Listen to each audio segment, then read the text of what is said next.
Hey everybody, welcome to Average Guy Opinions. I am your average guy, John Corelli. This is episode 124. I'm going to talk about several things. Let's start off with Cinco de Mayo. It is May 5th. I'm a day behind, so here we are. I've heard people call it Stinko de Mayo. I'm not sure why they call it that, but also heard it called Drinko de Mayo, which really is just another excuse for a drinking holiday. Literally heard a kid in art class today call it that. So that's how aware everyone is that this is not a celebration of the Mexican army defeating the French in a battle however long ago. This is about drinking and eating Mexican food, which is something you can do every day here in Colorado. A lot of people think it's Mexican Independence Day. It is not. Mexican Independence Day is September 16th when they, I believe, succeeded from the Spanish. I gotta believe that because I know Mexico was a Spanish colony basically for a while. And there you go. It may have been when they kind of succeeded from us in a sense when they defined borders back whenever, a couple hundred years ago, whenever they were officially their own country. Anyway, a lot of things to talk about. Drinking holidays. How ridiculous they are. I'm sorry. Just ate a burrito. Speaking of Cinco de Mayo, it was the least authentic burrito you could ever have. There's nothing Mexican about it. It was a total breakfast burrito. I just made it and ate it. Anyway, maybe I should start this video over because I am tired and it's going to just suck. So just hold on. But I started thinking about drinking holidays and how very, very many of them we have in this country.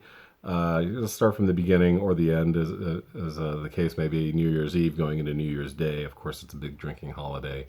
Martin Luther King Day. Tip him back. I'm kidding. But St. Patrick's Day, of course. Any summer holiday that is a potential 3-day weekend. July 4th, Memorial Day, Labor Day. I've seen people tie them on right in front of their kids on those holidays. I'm not a fan of that. Have a beer or two in front of your kid, okay, and maybe teach them that, hey, you can have a couple of these and not have to become an asshole. You don't have to binge drink every time you touch alcohol. But unfortunately, I've seen a lot of times where it's been like a family daytime barbecue and guys are just getting ripped right in front of their kids and other people's kids and acting like idiots. And it's embarrassing. I'm like, have a little fucking self-pride, will you? You're in your 30s, for God's sake. Act sort of like it, maybe. I understand if you want to get jacked, I guess, but don't do it in front of your kids. And daytime drunk is just a new level of sad when it comes to drinking. And I mentioned before on a video or two that alcohol is behind 65% of violent crime in this country, maybe in the world, but probably in this country because I don't think most countries drink the way we do. I think it's taught a lot more responsibly in most countries, especially Europe. Or it's banned altogether, like in a lot of Middle Eastern countries. They saw the devil in the bottle and they decided to put a cap on it. That's debatable, you know. I think about also alcohol as far as a vice, a necessary vice that maybe many societies need, especially our society. We needed it the last century really badly. Our parents, grandparents, great-grandparents worked their asses off to make this the best country on the planet at the time. And nobody smoked weed. Very few people did drugs. You know, when I say nobody, I mean very few. And so alcohol was the vice. You know, and think about when they did prohibition. Prohibition went from 1919 to 1933. And think about the Roaring Twenties. I just think that's hilarious because the Roaring Twenties, by and large, were alcohol free, or at least allegedly alcohol free. I mean, we had speakeasies. Obviously, we had a lot of illegal rum running, which is how NASCAR started, by the way. A lot of people don't know that. People in the South would run moonshine and other, how shall I say, privately distilled products back and forth, and would get chased by the cops. And that's how NASCAR actually started. That's kind of a cool thing. Probably the only cool thing about NASCAR, to be honest. So I don't know. So like I said, I'm just kind of rambling about it. But I thought about Prohibition lasting till 1933 and the Great Depression starting in 1929, 1930. And those 3 or 4 years, people not having legal access to alcohol while going through arguably the worst worst decade. The 30s were rough. Not only rough here, obviously rough in other places in Europe, especially Germany, which helped foment the discord that led to World War II. But did I use foment right? I sounded really smart in my brain when I used the word foment. We'll see. I'll go look it up later. But it doesn't. I mean, think about it. You imagine the stock market crashes in October of 1929. A couple months later, so many people are just out of jobs instantly destitute because they're living paycheck to paycheck. Not too many people were invested in the stock market, not the common man anyway. And if you are the common man, you're probably just happy to have a decent job. Your wife probably isn't working because Rosie the Riveter hasn't been around yet because World War II hasn't been around yet. We're living pretty high on the hog throughout the 20s, thanks to World War One and the economic boom that came after that. And all of a sudden, plots, you're just out of a job, and you can't even have a drink when you need one. That had to be a rough few years, and I'm guessing, and I haven't looked into it, but I should do the research. Is why did we lift it in 1933? Was it because we were at the height of depression? Like, people got to have something, man. They got nothing else. And said, I'm on the fence when it comes to alcohol. As you guys know, my stepfather was a very functional alcoholic when I was growing up, but sometimes he wasn't the nicest guy because of it. He was able to do great, though. I mean, he worked a steady job, and then he started his own business. But, there were times where he was just kind of inaccessible as a father, which is fine because my real father should have been doing that anyway, and he wasn't either. But it made my mother kind of a teetotaler. She was very cautious of me when I would tell her, hey, I was like 22, and I'd go out and, hey, I got ripped last night, because I'm honest with my mom. I tell her everything. I think. Mom, if you're watching, and I know you are, I think I tell you everything. I tell you almost everything. I know that.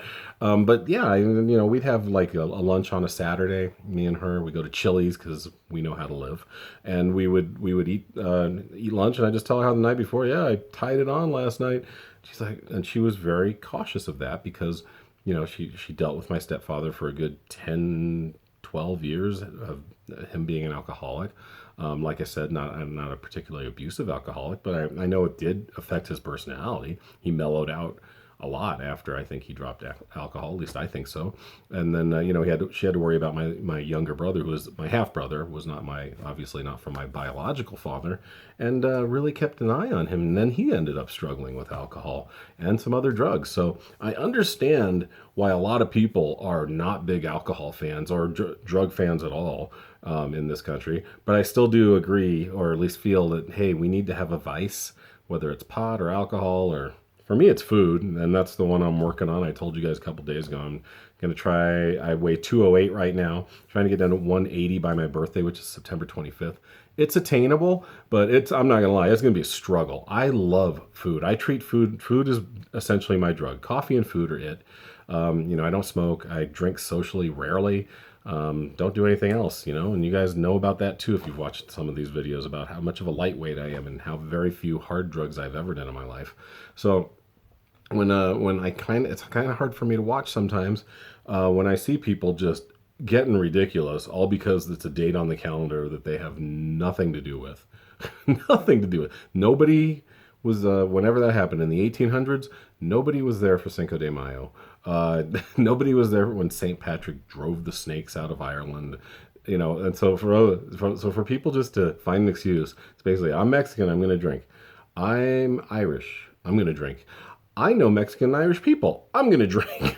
I know that Ireland and Mexico are countries. Let's drink to that. And so it is sometimes hard to watch when people are just pounding them back.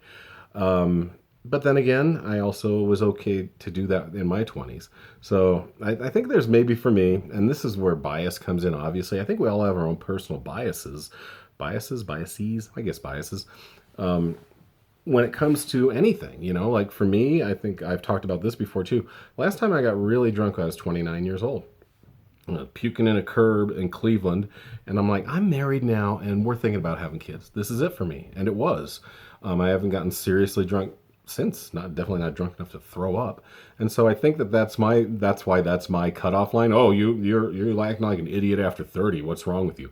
Hey, there are people that never acted like idiots at all. And are probably looking at me like, what were you doing during your 20s? You could have been doing something. You could have been building a career or being a better person. All the kinds of things you could have done. So this is where I guess I say all of us could just check our biases, check your drinking level. I am going to preach a little about that. And other than that, have a great Cinco de Mayo. But don't drink de Mayo. Eat a burrito de Mayo. Love you guys. Bye.